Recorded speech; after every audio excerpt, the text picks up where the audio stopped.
And producer, I got a question for you. Is your milkshake better than mine? Because Gap's comparable sales surged after its milkshake denim ad with Cat's Eye. According to CNBC, Gap Inc. said Thursday its comparable sales rose 5% during the fiscal third quarter, driven by strong revenue at its namesake brand after its viral Better in Denim campaign with girl group Cat's Eye. Putting aside pandemic-related spikes, the rise in comparable sales was the strongest growth for Gap since its fiscal 2017 holiday quarter and was well ahead of Wall Street expectations of 3.1%. During the quarter, Gap's comparable sales rose a staggering 7%. Old Navy's rose 6%.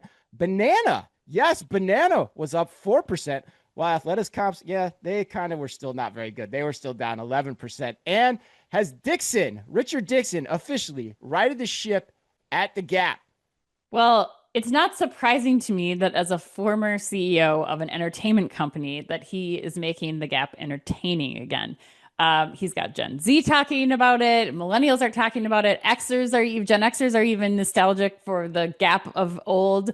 Anecdotally, my friends and I have been talking about it and passing around the new TV spot that they just put out with the choir. I think it's great content. It's entertaining.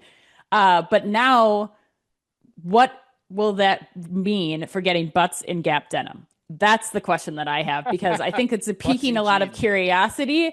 And based on this quarter's success, I think it appears that it's piquing interest from people, and that's for sure a great start. So I think that Richard Dickson should get credited for that. But even Dickson himself said, this is a story about consistency, a mix of better product marketing and partnerships to maintain this growth. So I think even Dickson knows like there's still work to be done before we give him the award for saving the Gap and completely turning it around.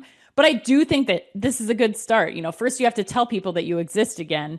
And he's doing a good job of that. But as a former Gapper, how do you feel about this? I think he's definitely doing it. Seems like he's turning things in the right direction, but I think it's still too early to tell. But I like the trend. I think I went into the numbers a little bit more on this story.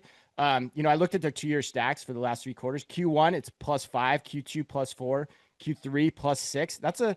That's pretty good. That's pretty good results. And if I go back 3 years, the only quarter that isn't positive is Q2. So overall, I think that's pretty good performance. The profit line from the quarter worries me a bit. They said that's related to tariffs, but I'm curious if that's actually masking anything else. You do have to ask that question, I think.